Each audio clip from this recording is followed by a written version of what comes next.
Join Sid for this edition of It's Supernatural. Mon invité était un leader lors du grand réveil de Brownsville. Très peu de vrais croyants de cette génération ont vu ce qu'il a vu de ses propres yeux. Pourquoi est-ce si important en ce moment? Il est sur le point d'être publié à nouveau, sauf 1000 fois plus fort. Bienvenue Saint-Esprit, merci d'être notre invité le plus aimable et le plus important. Le docteur Michael Brown est juif, titulaire d'un doctorat de l'Université de New York. Il parle, lit et écrit plus d'une demi-douzaine de langues et est considéré comme l'un des meilleurs érudits bibliques hébreux au monde. Il est l'auteur de 10 livres sur le réveil. Maintenant, il dit que Dieu lui a montré le prochain mouvement de l'Esprit de Dieu. Je veux que Mike nous dise comment un fils juif de la Cour suprême de New York est devenu radical pour Jésus. Et puis, pour couronner le tout, il devient un érudit renommé, se concentrant sur la preuve que Jésus est le Messie juif. Mike, comment tout cela s'est-il produit? Brièvement, j'ai vu des photos de vous n'ayant pas de cheveux gris, pas de cheveux courts, mais vous les aviez complètement flamboyants. Ah oui, quand ma femme Nancy a vu une vieille photo de moi parce qu'elle ne me connaissait pas à l'époque hippie, elle a commencé à rire. J'ai dit que tu ris parce que je ressemble à une femme. Elle a dit non, je ris parce que tu ressembles à une femme laide. Oh non. Alors voici l'accord avec lequel j'ai été élevé dans un foyer juif nominal. Donc j'ai fait ma bar mitzvah à 13 ans, mais nous n'étions pas des juifs religieux. Nous n'allions pas à la synagogue chaque Shabbat, ni ne respections le régime alimentaire. Mais je sais que je suis juif. Je crois en Jésus. Je me suis laissé entraîner dans le mouvement de contre-culture. J'ai commencé à me défoncer à 14 ans, à tirer de l'héroïne à 15 ans. Mes 2 meilleurs amis ont commencé à aller dans une église. Ils sont nés de nouveau. Je suis allé pour les retirer. Les gens ont commencé à prier pour moi. Le Saint-Esprit m'a convaincu de pécher. Et puis à la fin de 1971, j'ai rencontré le Seigneur. J'ai été instantanément transformé. J'ai dit que je ne me mettrais plus jamais une aiguille dans le bras. Décembre 1971. J'ai été libre à partir de ce moment-là par la puissance de Dieu. Et quelques jours plus tard, mon père a dit « Michael, je suis content que tu ne te drogues plus. Mais nous sommes juifs et nous ne croyons pas en Jésus. Tu dois parler au rabbin. » Alors je me suis lié d'amitié avec le rabbin local. Je voulais partager Jésus avec tout le monde. Et nous avons commencé à parler. Et il m'a dit « Comment peux-tu nous dire ce qu'il faut croire? Tu ne connais même pas l'hébreu. » J'ai dit « Bien, j'utilise le dictionnaire. » Il m'a dit « Tu dois connaître l'hébreu. Tu ne peux pas nous apprendre quoi que ce soit. » Donc j'ai été provoqué. Je savais que Jésus avait changé ma vie. Je savais que c'était réel. Mais comment puis-je parler à ces rabbins et à ces érudits qui disaient que le Nouveau Testament avait été mal traduit et que je ne savais pas de quoi je parlais? Mais vous ne pouvez pas compter sur la traduction anglaise. Alors je me suis spécialisé en hébreu et je suis allé à l'université. Puis j'ai obtenu une maîtrise et un doctorat à l'Université de New York en langue et littérature du Proche-Orient, parce que j'ai dit que je devais pouvoir le lire et l'étudier par moi-même. Je ne peux pas compter sur un autre commentaire, un autre dictionnaire. Et tous ceux avec qui j'ai étudié tout au long de mon école, personne n'a cru à ce que je croyais. Je n'ai jamais étudié avec quelqu'un qui croyait dans les choses dans lesquelles je croyais. Donc j'ai été mis au défi chaque jour pendant des années. J'ai rencontré rabbin après rabbin, rabbin ultra-orthodoxe, et plus j'étudiais, plus cela devenait clair. Plus je creusais, plus je trouvais « Waouh, c'est incroyable !» Plus vous creusez profondément, plus cela devient clair. Jésus, Yeshua, est le Messie. Et je crois que j'ai eu le privilège de débattre de plus de débats publics de rabbins sur le fait que Jésus est le Messie que n'importe quel être humain sur la planète aujourd'hui. Il n'y a qu'un seul problème. Je n'arrive pas à convaincre quiconque de débattre avec moi. Le docteur Michael Brown expliquera pourquoi nous devrions connaître les réveils passés et les fusions de Dieu, de sa gloire, pourquoi son avertissement fort concernant la mise de Dieu dans une boîte et son expérience avec 3 réveils et son rapport de témoin oculaire des principaux miracles. Alors cite, lorsque nous revenons en arrière et lisons la parole, nous découvrons qui est Dieu et nous découvrons ce qu'il fait. Le genre de Dieu qu'il est et qui construit notre foi, pourquoi pas maintenant? Pourquoi pas ici? Alors je lisais sur les réveils passés, j'entendais parler de la gloire qui est descendue dans le réveil gallois en 1904 et 1905, le réveil de 1949 à 1952, et vous entendez parler de Dieu souverainement salvateur. Vous entendez parler de la baisse des taux de criminalité, vous entendez parler de juges qui portent des gants blancs parce qu'ils n'avaient plus d'affaires à juger, vous entendez parler d'hommes dans les bars qui allaient prendre un verre et ne pouvaient pas parce qu'ils étaient sous le coup de la condamnation, parce que leurs femmes priaient et qu'ils tombaient dans la rue et étaient sauvés et criaient. Et vous disiez, Seigneur, où est-il? Pourquoi ne pas le faire? Ce n'est pas une question de nostalgie. Vous dites pourquoi pas encore le mouvement du peuple de Jésus, alors que tant d'entre nous ont été sauvés à la fin des années 60, au début des années 70, parmi le plus grand nombre à avoir été sauvés. Les pires juifs, des hippies radicaux, les rebelles du monde entier ont été souverainement sauvés. Vous dites Seigneur, nous devons avoir cela à nouveau, nous devons le revoir. Je suis un témoin oculaire, j'ai prié, j'ai jeûné, j'ai gémi, j'ai pleuré pendant des années. Dieu m'a montré au printemps 1983, j'étais pratiquement inconnu alors que je faisais mon doctorat. Dieu avait radicalisé ma propre vie avec une nouvelle effusion d'esprit parce que si, sur le chemin de mon doctorat, je devenais intellectuellement et théologiquement fier. J'étais gêné par mes racines charismatiques pentecôtistes. Dieu a secoué mon monde, m'a amené à la repentance, a envoyé le feu, m'a ramené à mon premier amour. Le feu est tombé dans notre église. L'Église a fini par rejeter ce que Dieu faisait après des mois d'effusion. Et Dieu m'a dit, tu seras dans un réveil qui va toucher le monde entier. D'abord, je pensais que j'étais fou, mais ce n'était pas le cas. Plus j'ai prié, plus j'agissais et plus c'était clair. À 13 ans, j'ai tenu à cela, j'ai crié, et puis il y a eu le réveil de Bronzeville.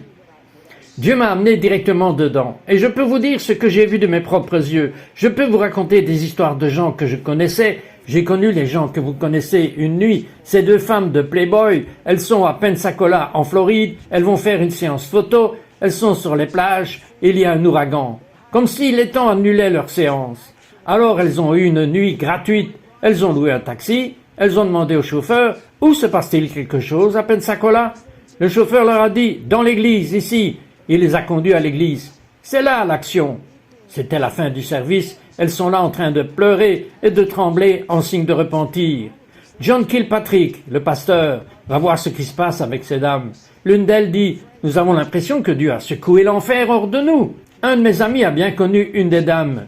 Je veux dire, elles ont été convaincues, elles ont lu la parole, elles ont dit « Nous ne pouvons plus faire ce que nous faisions. » L'un d'eux l'a bien connu pendant des années. Un gars entre dans l'église, le fils d'un pasteur de l'Assemblée de Dieu.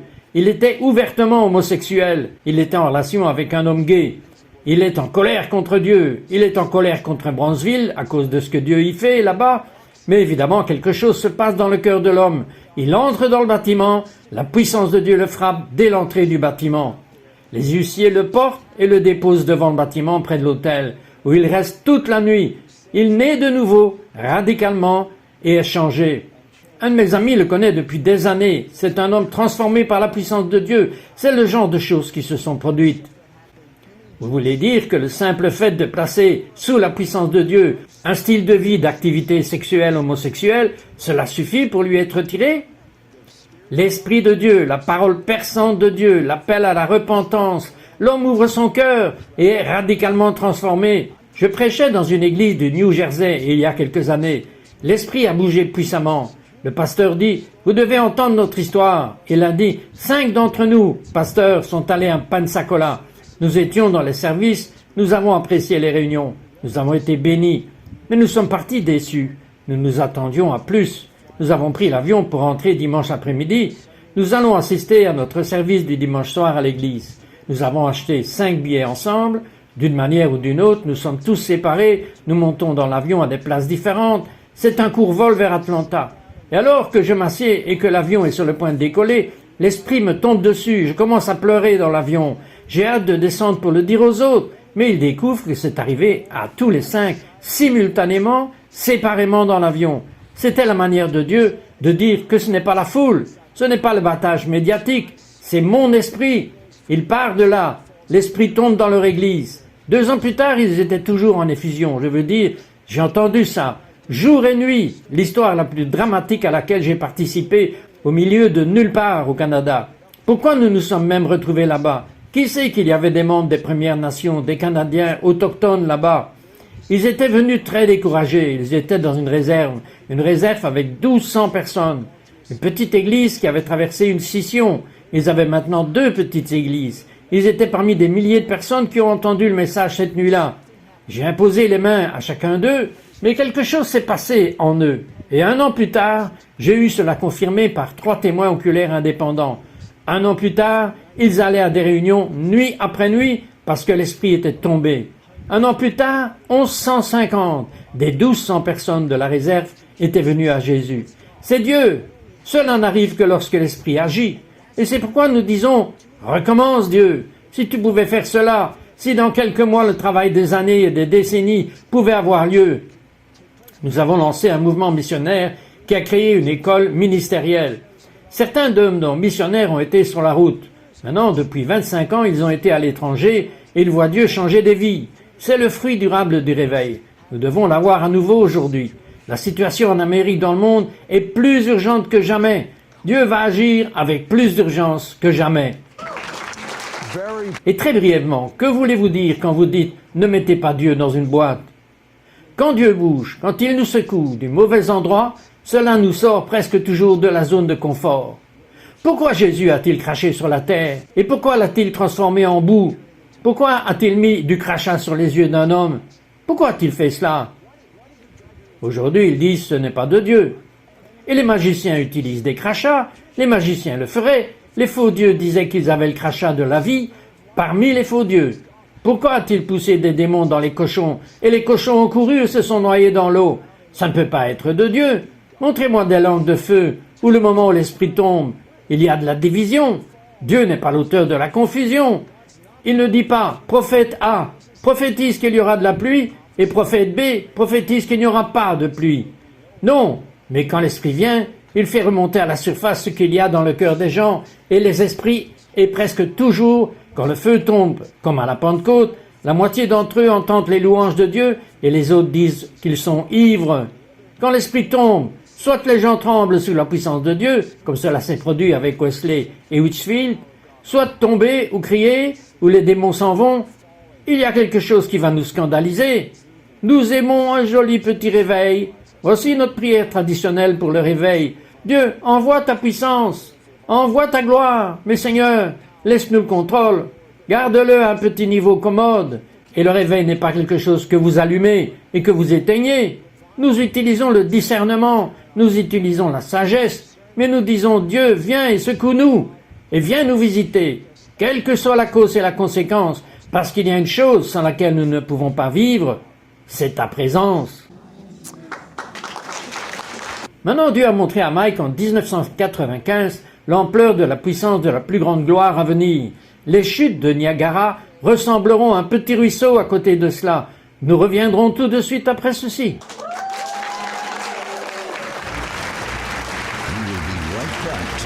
It's supernatural. Les rites et les formes ne doivent jamais, écoutez-moi bien, ne doivent jamais dépasser la raison pour laquelle ils ont été donnés. Si les rites et les formes dépassent en valeur, en puissance et en force la raison pour laquelle ils ont été donnés, nous tombons dans la religiosité.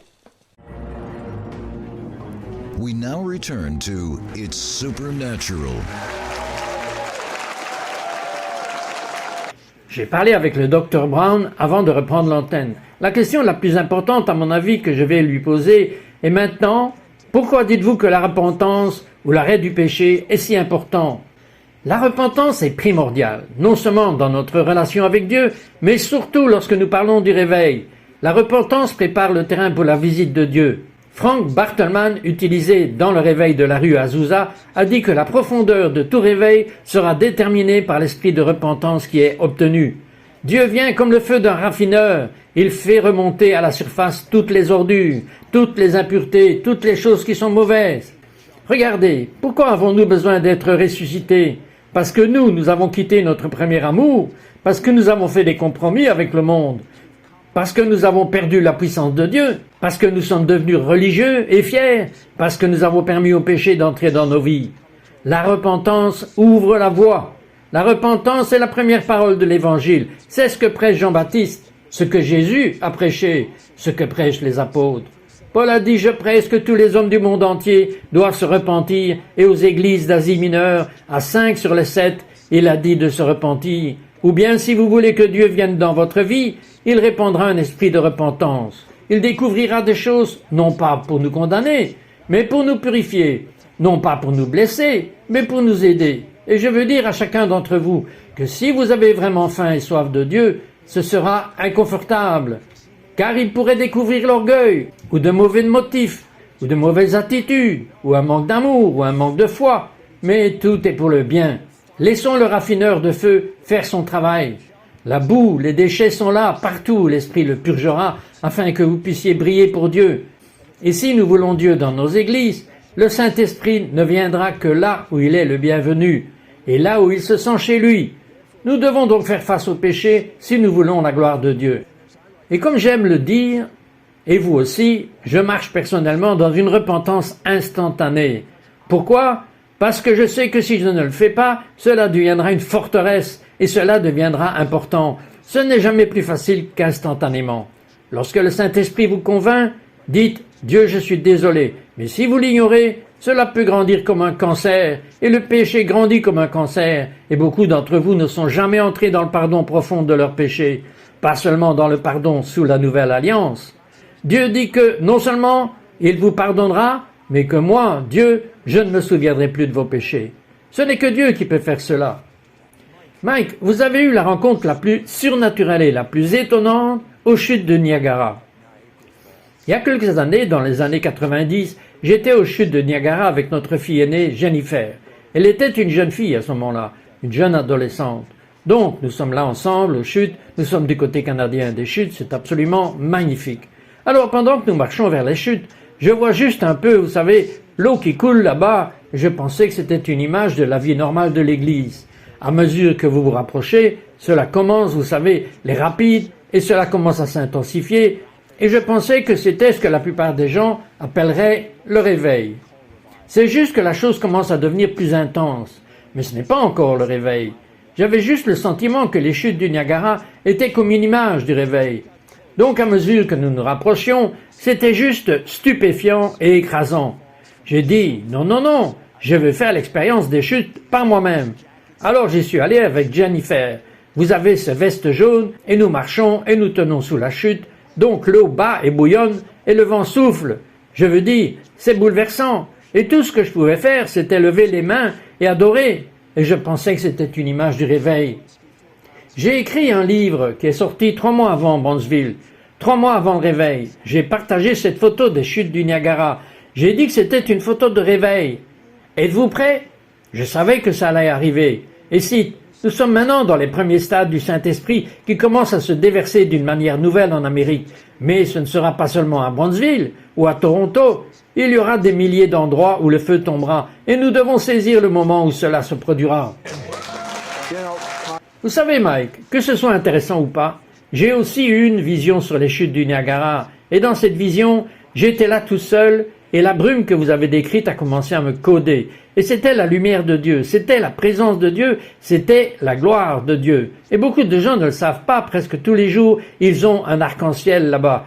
Qu'est-ce qu'un arc-en-ciel? Cela représente les promesses de Dieu, les alliances de Dieu. Et ainsi, toutes les promesses de Dieu dans cette gloire vont être instantanément des réponses étonnantes, imparables, instantanément. Cela va être différent de n'importe quelle fois où vous avez déjà, ou n'importe quelle génération, à marcher avec Dieu. Et je vous dis que j'étais là seul. Vous savez ce que cela veut dire? Que je ne peux pas m'appuyer sur la foi de quelqu'un d'autre. Je dois demander pour moi-même. Je dois avoir faim et soif de justice. Mike, je veux que vous vous retourniez maintenant et que vous regardiez cela.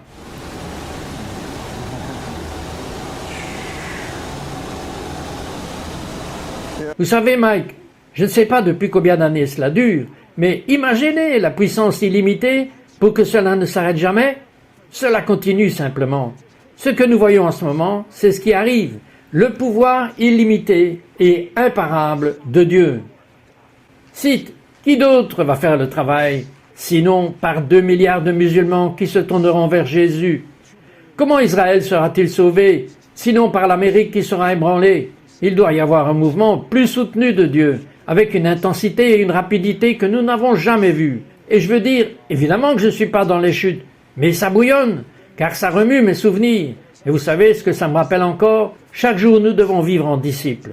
Chaque jour, nous devons faire les petites choses. Chaque jour, la maman change une couche. Et le papa est occupé à faire cela. Nous faisons notre travail quotidien. L'Église fait le travail de disciples jour après jour. Mais cite, lorsque nous avons fait l'expérience de la gloire, lorsque nous avons été sous ces chutes, alors, comment pouvons-nous vivre sans cela? Comment pouvons-nous simplement retourner à la vie normale de l'Église? Ceux d'entre nous qui l'ont goûté et vu, et ceux qui viennent d'en entendre parler, ils lisent sur Brownsville, comme moi j'ai lu sur le renouveau gallois. Je veux crier à tout le monde, c'est réel, c'est la nature de Dieu, c'est la réalité de Dieu.